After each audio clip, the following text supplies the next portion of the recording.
concept of righteousness is not just moral conduct, that you do things that is in a morally justifiable way, ethically justifiable way, but it also means that you conducted your relationships in the right way.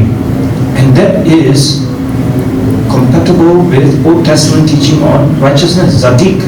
Right? If you look at Old Testament teaching on righteousness, it's not just fulfilling the law, per se. The Old Testament emphasizes a lot on the law, but part of the law, the big rock of the Old Testament law is right relations. Right? If you relate rightly with God, you relate rightly with your family, with your neighbor. That's why it's a lot of teachings, how you treat a stranger and all that. So right relationships is righteousness. When I discovered that it's so compatible with biblical values. Okay, and so Tu Weiming was the one who reminded us that Confucianism, when he came, I remember he was on national television. They had a forum, and I remember this Professor Tommy Cole was the moderator, and at that time Minister of Education was also on the panel. And so when the question was posed to him, what exactly is Confucianism? He said Confucianism is spiritual cultivation.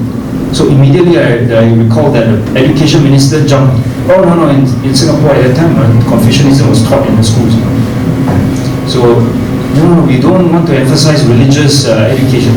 So he had to correct him and say, spiritual cultivation is not religious cultivation.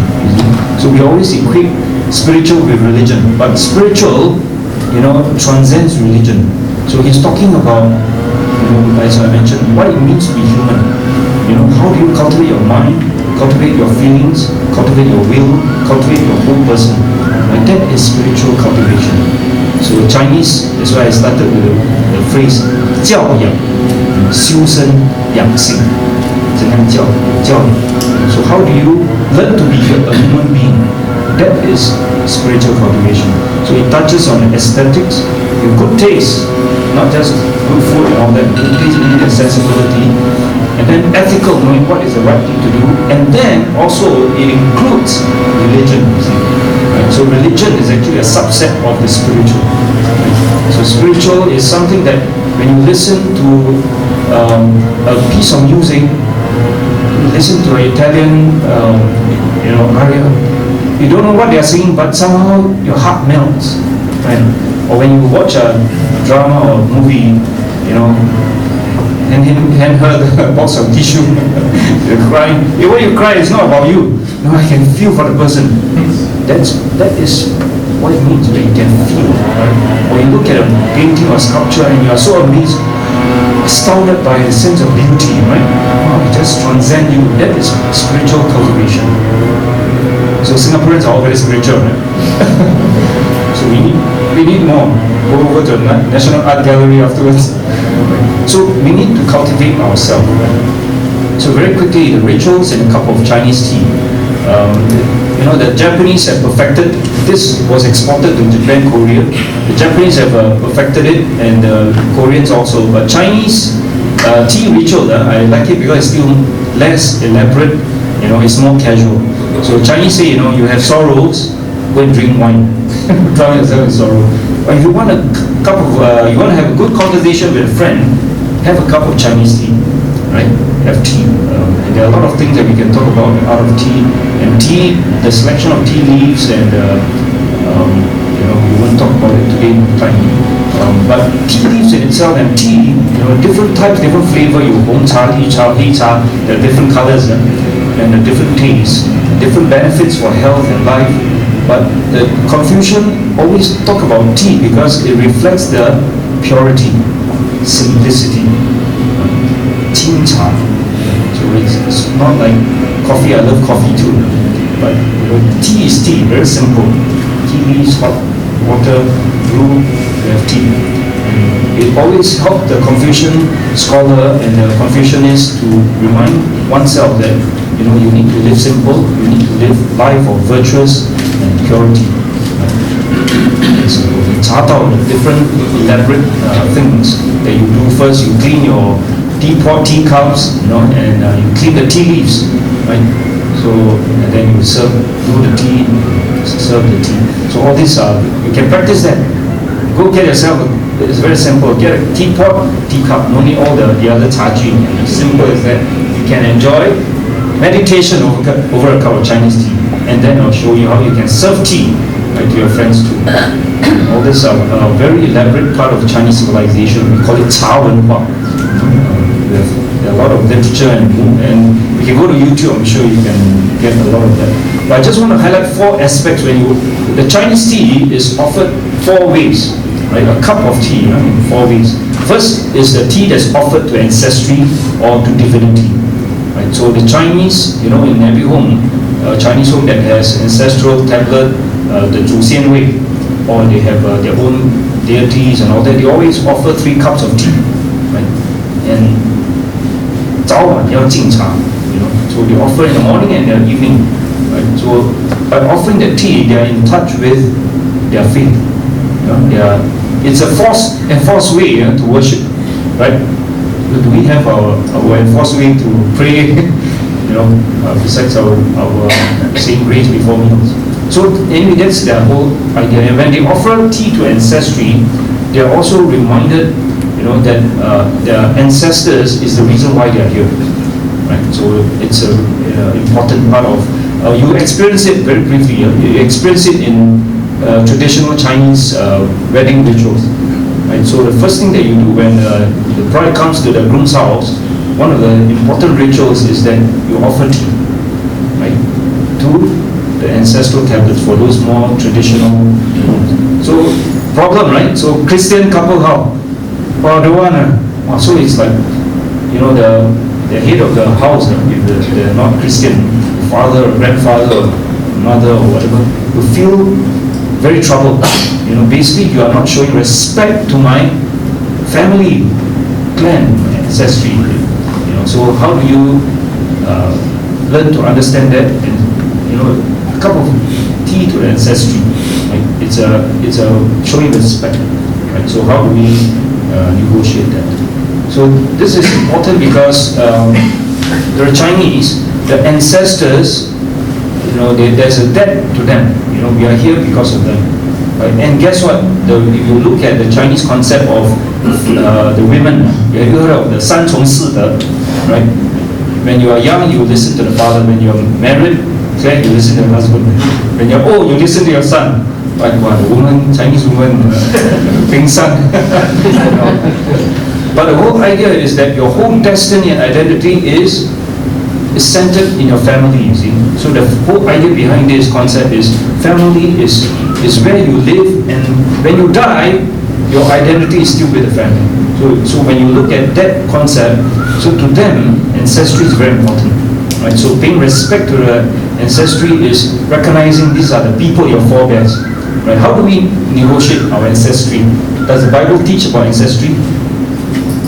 We don't talk too much about ancestry, but you look at the Bible, Old Testament is full of ancestry, right? The God of Abraham, Isaac, Jacob, and da. Even in the Gospel start with the genealogy of Jesus. Who are the ancestry? So I ask my children, do you know the names of your grandparents besides Ye and Nanai?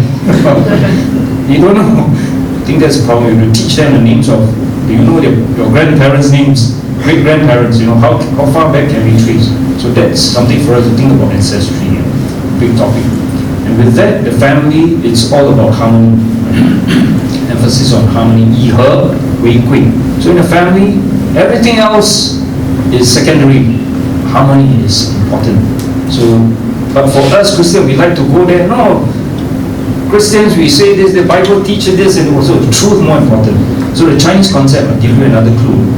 不管真假，只顾对错. So the Chinese are not very interested in what is true, what is false. The most important between what is right and what is wrong. You see, when you behave rightly, that is right. When you behave wrongly, that's wrong. So a lot of times, this whole, truth thing, the epistemology and all that, because there are different versions of true and false. But learning how to behave rightly, something in the context is important. So I give you an example of harmony. There's this Cha Huan. Many stories about Cha Huan. You can go and read and all that. So there was this Confucian teacher. So he was teaching this young son of a rich man, how to read and write. So there was this particular word, that was difficult to pronounce. And then the father, who is a very self-styled, successful businessman, insisted the tutor read it wrongly. This is how it was read. Remember, I had done it this way, how it was read. So there was a dispute. So the tutor, who is a Confucian scholar, right, decided, okay, we go to the town. There's a tea house. There's also a scholar who always drink tea there. We went ask him, so went there, and then he heard about the dispute and all that. He thought for a while, he said, the father is correct. Oh, and then the tutor was very upset, unhappy. So the father was happy to the son, and then he accosted this scholar, he said, this is not right. Why do you see that he's right? It's not the right way to pronounce the word. And he said, we spend years, decades of learning. These people never spend the years learning. You tell them in a moment, they will not appreciate. It's a bit like what? Throwing pearls to the swine. That's the way you learn it, that's correct. Don't have to fight to the nail, because the knowledge base is so profound, right? So this is an example of harmony, right? Because then life goes on. You can still go and tutor the son, right? And not have a embarrassment in the home.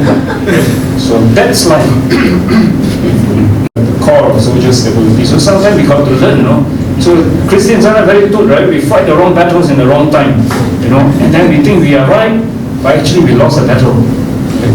Because we fight over the secondary issues, we miss the main point. So wisdom. So tea offered to parents and elders is another thing, and one of the things I want to emphasize is that we need to learn to care for our elders or parents while they are alive. The Chinese concept of filial piety is this, 生前一粒豆，胜过死后寄猪头. While they are alive, you offer one bean is more precious than after they pass on, you offer sucking pigs. Am I right? Because they can understand your filial piety, they can enjoy your relationship. So this is very, very critical to parents and taking care of. So in the 90s, remember, Singapore, we came up with this maintenance of the parents' bill, right? So is it still in effect? And the huge irony behind this, it created a lot of stir because the Confucian community, the Chinese community came out and said, how can taking care of parents be legislated? Because it is part of our culture, it's part of relationship. How do you legislate that you have to care for this relationship? Care for your parents.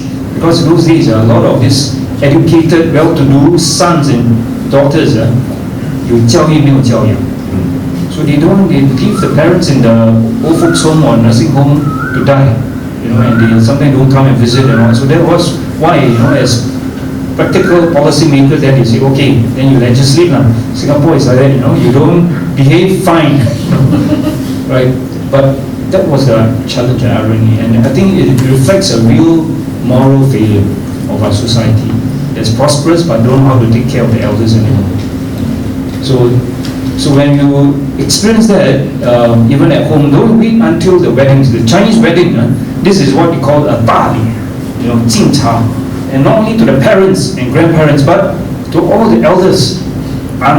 Some cool lopo, you get over that cup of tea, you get an angpao, why not? Even your older brother and sister and cousins, what have you. Right? So this is a very important ritual, because don't feel like yourself, like, oh, I must do this, because do it, In fact, for us, you kneel down. I think the Puranakans also emphasize that. Eric, you kneel down before your elders, not standing, like this picture. So sometimes, that's why I like the Anglican tradition, we learn to kneel. Kneeling is very important. And one of the things I've started when I was, we had my children, I said, how do I want to bring up my children? So I taught them all this, right? So I said, you must kneel down, 拜年. So in that same year, I told my parents, from now on, when we go to Chinese New Year, we will kneel down and offer the oranges before your hand. All your life I want to kneel before you, you know. So all these are very important. So is it possible to start new rituals, you know, to inculcate the Christian values and to show that, hey, we are in solidarity, you know, to be a Chinese and also Christian, no conflict. Right? Tea offered to spouse, this is an example.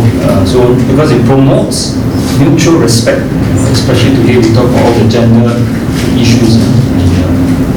Enjoy that. Right? 喝茶的时间. And fourth is tea offered to friends. This is very important ritual.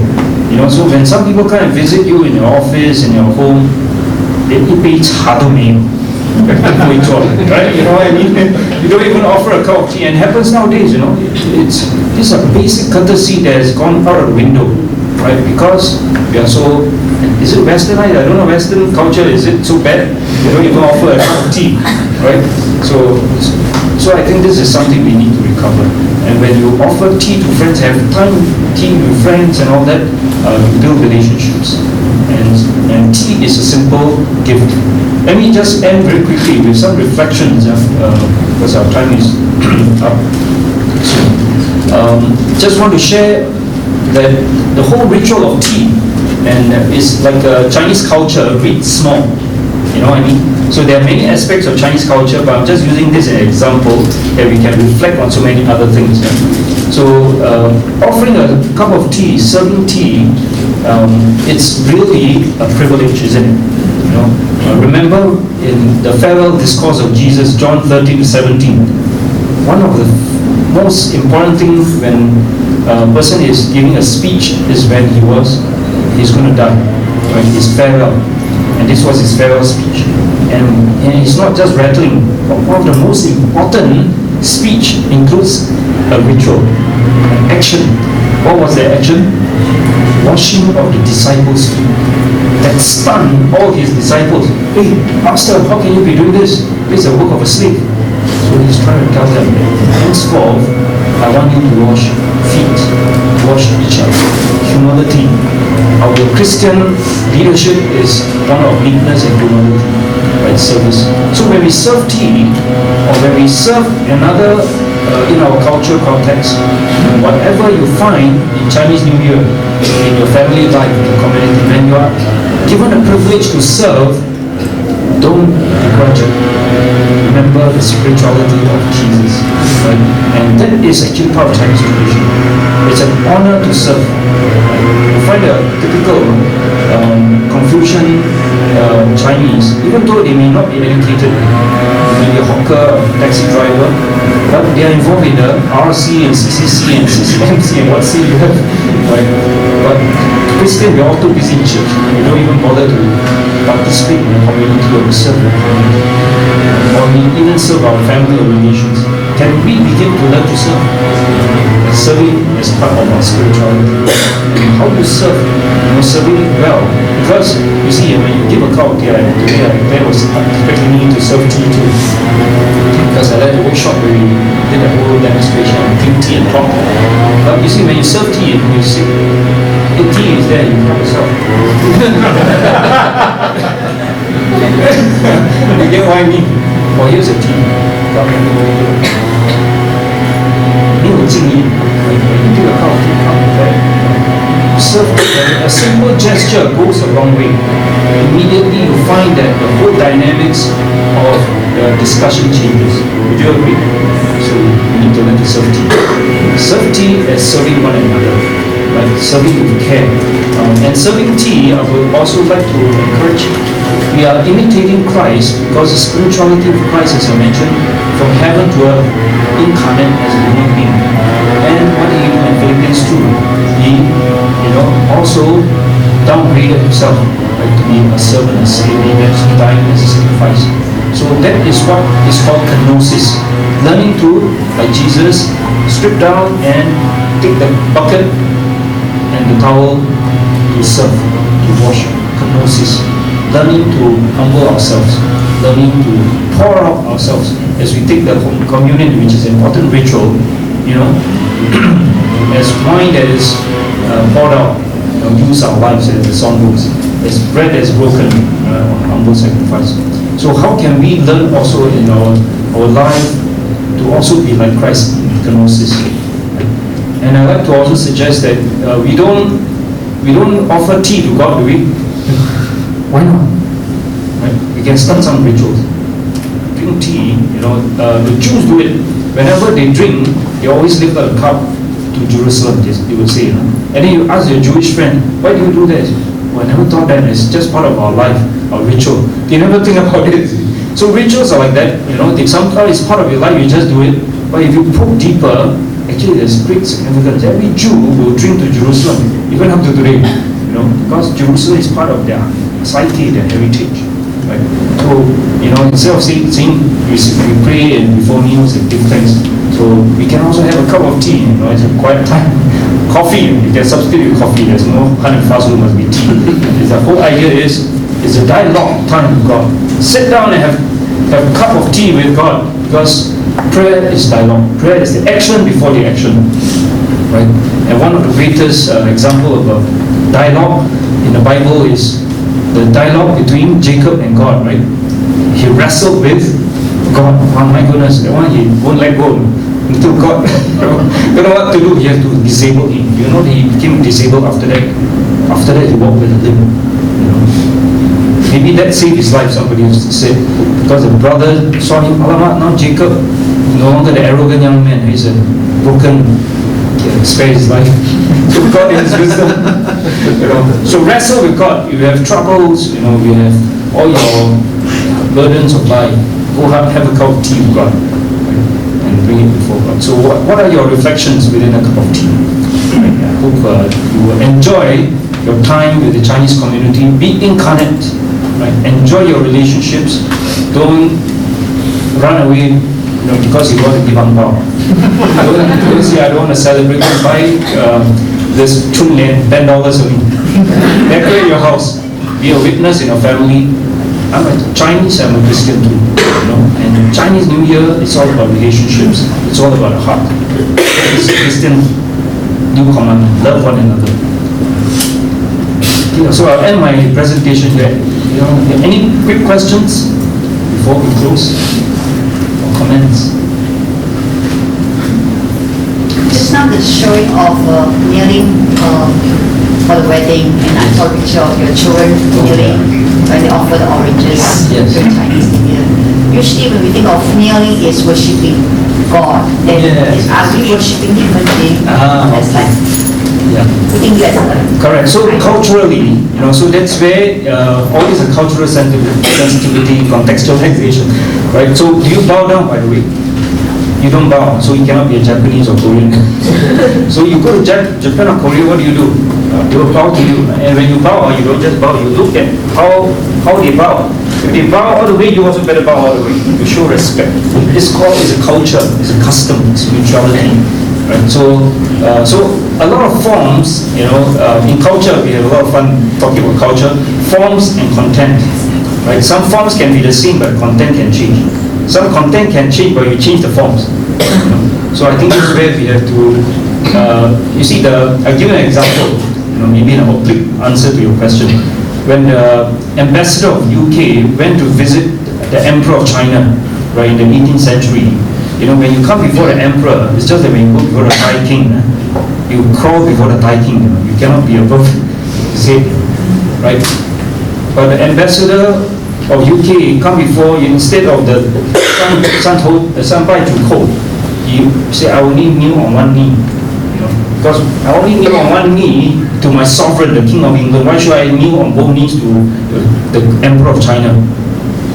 Okay, you don't kneel. End of story, no trick for you. You know what I mean? So we have to find out what is culturally appropriate, what it means, so you can actually interpret it. So for us, it is a form of respect. It is not bowing, kneeling, and all that. It's not necessarily just worship per se. So how do you interpret it? Very important.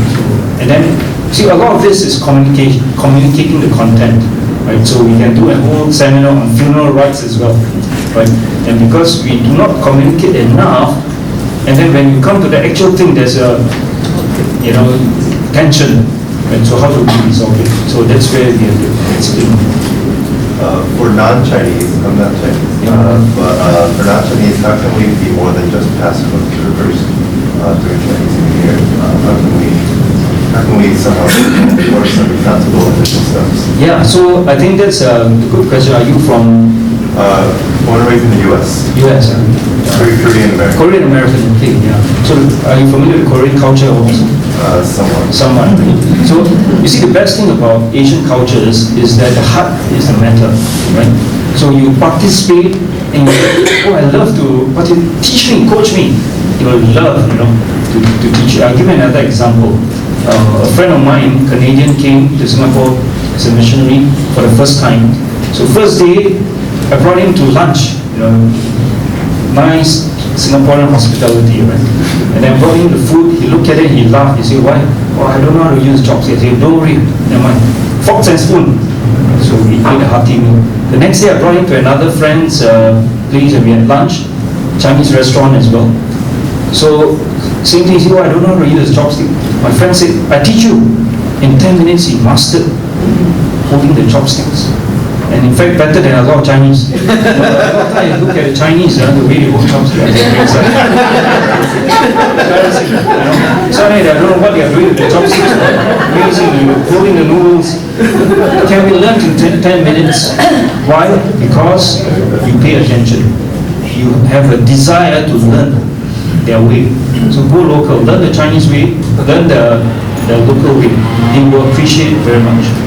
And then immediately, so it's like that, you offer you food or drink or tea, you drink it, and offering of tea, example, is a very powerful ritual, right? When you want to say sorry also, offer tea, even the trials do that.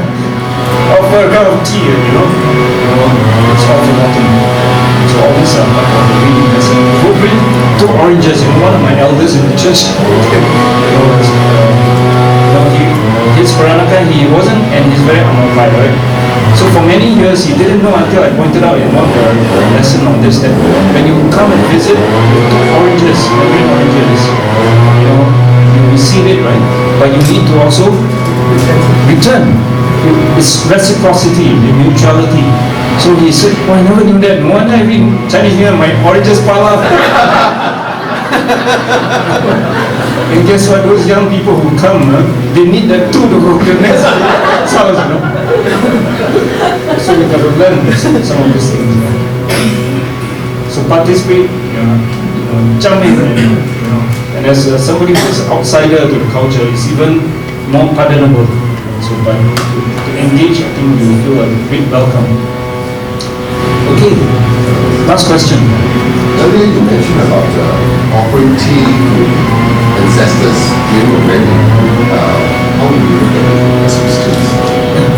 Well, I think that's where, actually, if you don't have time to go into it, you look at Paul's theology and missiology, right? I can be all things to all men, so that by all means I can save some, for example. And there are many things he talked about, food offered to idols and all that. So the matter, again, is the matter of the heart. For you, in your heart, everybody, and everyone knows that you are a Christian and that you are a loving person, you're a respectful person.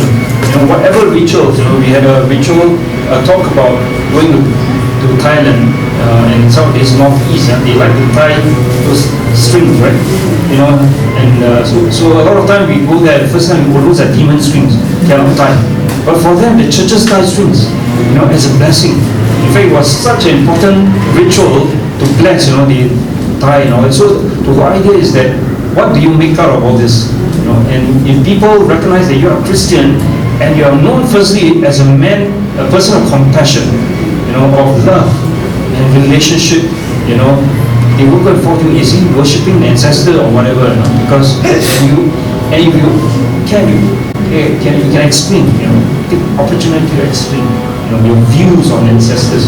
Right? In fact, we need to do a lot of research. Claire is working on this research, for PhD. And very importantly, you need that. You go to the synagogues, even in Queen Street, you find there's a hall. We went there. I used to take a lot of groups to visit. And in one hall, there are many of these oil lamps. I say, what are all these oil lamps doing? Because it reminds me of the Buddhist temples, a lot of oil lamps.